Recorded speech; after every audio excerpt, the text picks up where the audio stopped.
The last thing my father ever said to me about that night was, "If you love this family, let it stay buried."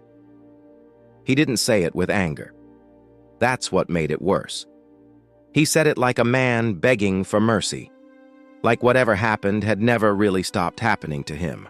At the time, he was sitting in his recliner by the living room window, thinner than I'd ever seen him, a blanket over his knees even though it was July. I had only asked because after 30 years, I was tired of living with a memory that felt like a splinter in my brain. Flashing red lights on wet pavement, my mother crying in the front yard, my father kneeling in the mud, holding something in his arms, and me, 6 years old, watching from the doorway while a deputy led me back inside. Every time I brought it up, my father would shut down completely. Not angry, not loud, just gone. His face would empty out like a room after the power cuts, and then he died 3 months later, taking whatever happened with him. At least that's what I thought. My name is Daniel. I'm 36, a high school history teacher in Ohio, divorced, no kids, the kind of man who alphabetizes old bills and still keeps voicemail from people who are gone. I grew up believing my family was ordinary in the way a lot of families are ordinary from the outside. My dad, Frank, worked maintenance for the county. My mom, Elaine, taught piano lessons out of our house. We weren't rich, but there was always dinner on the table, always gas in the truck, always applause at school plays even when I only had one line. The one crack in that picture was that night. It sat under everything. Not discussed, not acknowledged, but always there. If I mentioned rain on an August evening, my mother would go quiet. If I asked why we moved across town when I was 7, my father would say the old place had mold problems. If I asked why there were no photos of my older sister after age 12, my mother would tell me I was remembering cousins.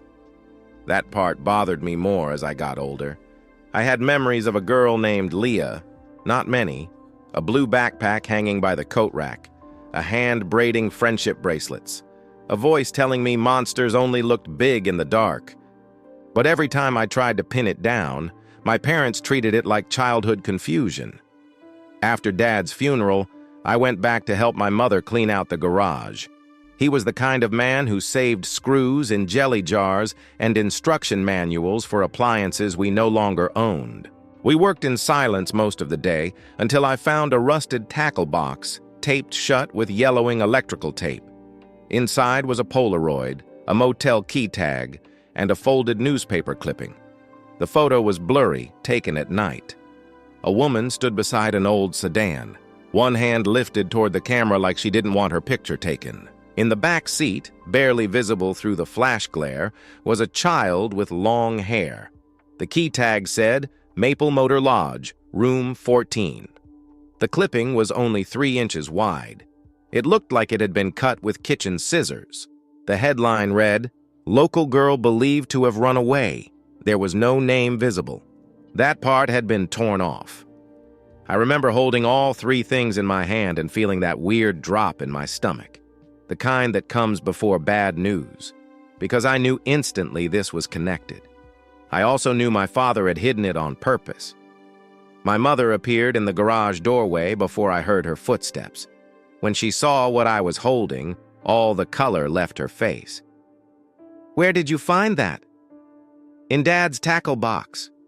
She stared at the clipping first, then the photo, then at me. "Throw it away." That was it. Not an explanation, not a denial, just throw it away. I didn't. I slipped the photo and clipping into my jacket pocket and told her I needed coffee. Instead, I drove straight to the Maple Motor Lodge. It was still there somehow. The sign had lost half its bulbs, and the office smelled like bleach and stale cigarettes, but the place existed. A woman in her 60s worked the desk. Her name tag said Marlene. I showed her the key tag and asked if she knew anything about records from the early 90s. She laughed at first, then she saw I wasn't joking. "We had a flood in '04. Most of the old paperwork got destroyed." "Was there ever an incident here?" I asked. "A missing girl? Police?"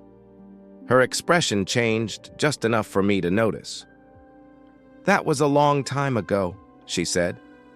So there had been something. I asked if she remembered the family. She hesitated, then said, "I remember a man coming in half out of his mind, carrying a little girl who looked asleep. That much I remember." My throat went dry. "My father? I don't know who he was." She folded her arms. "But I remember the wife came later, and she was crying so hard she could barely speak. My mother had been there too."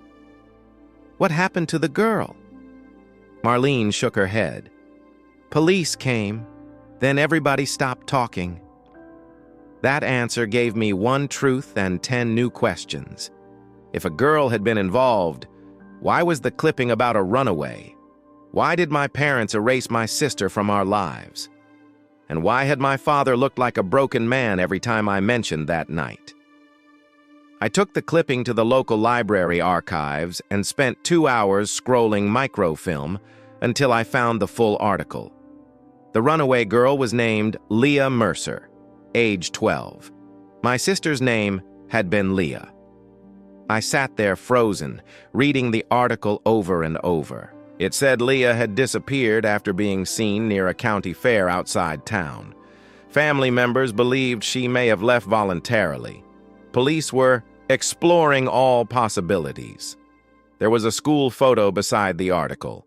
It was her, not a cousin, not a confused childhood memory.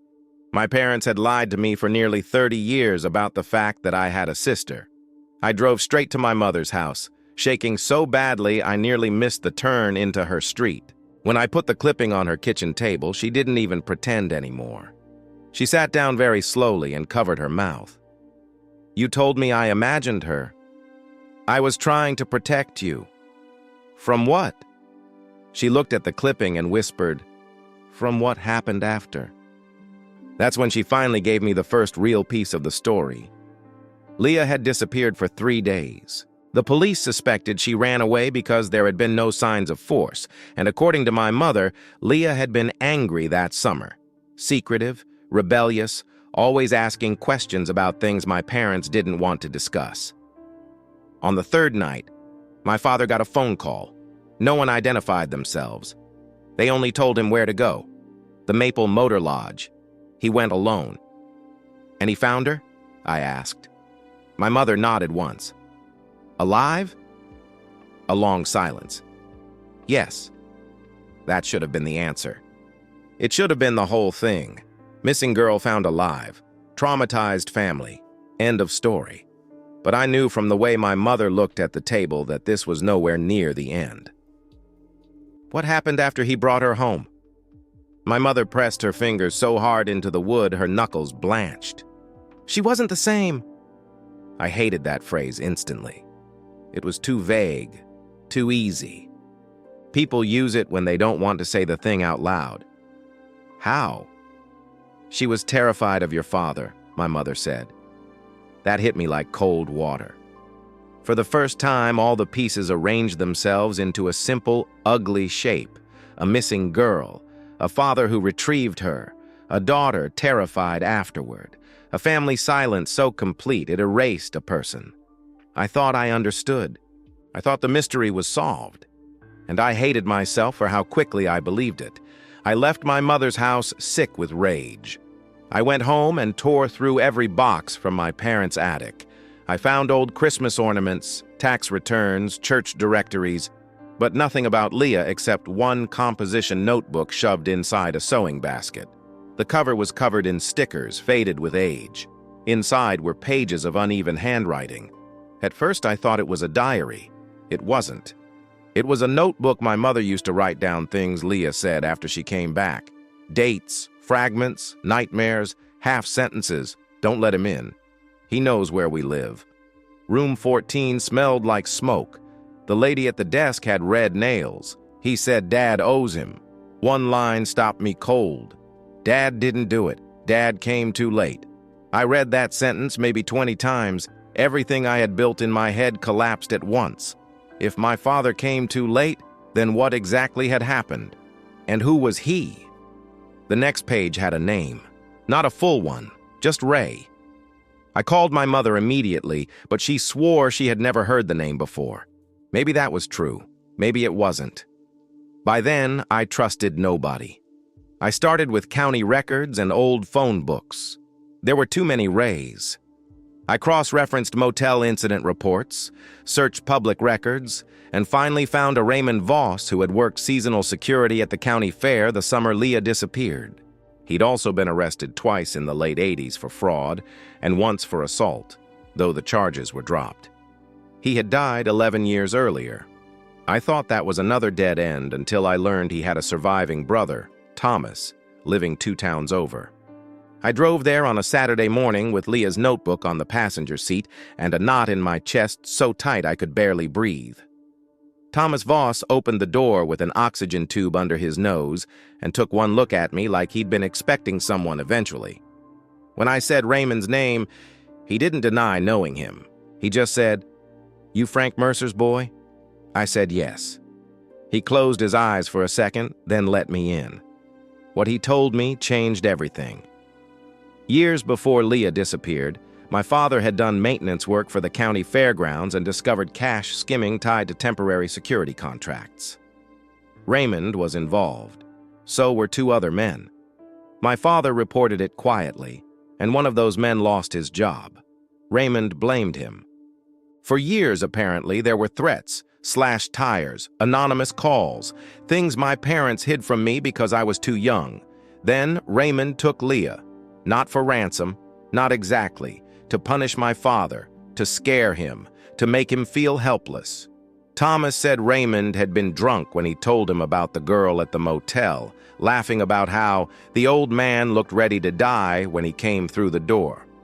According to Thomas, my father arrived with cash because he thought it was extortion. But by the time he got there, Leah was already in shock, and Raymond panicked. He made my father swear not to call the police immediately or he'd come back for all of us. I asked Thomas the question that had haunted me from the beginning. Why was Leah afraid of my father after he brought her home? Thomas looked at the floor. Because your dad lied to her. He said my father had told Leah not to tell the police everything, not because he had hurt her, but because he believed if she named Raymond and the others, they'd retaliate. He was trying to keep the family alive. In doing that, he made his own daughter feel abandoned. That was the real fracture. Not the kidnapping alone, the betrayal after. I wanted proof, not just an old man's guilty memory. Thomas gave me a tin box from his hall closet. Inside were letters Raymond had written from county jail on an unrelated charge a year later. In one of them, he bragged in the disgusting, slippery way cowards do when they want credit without consequences.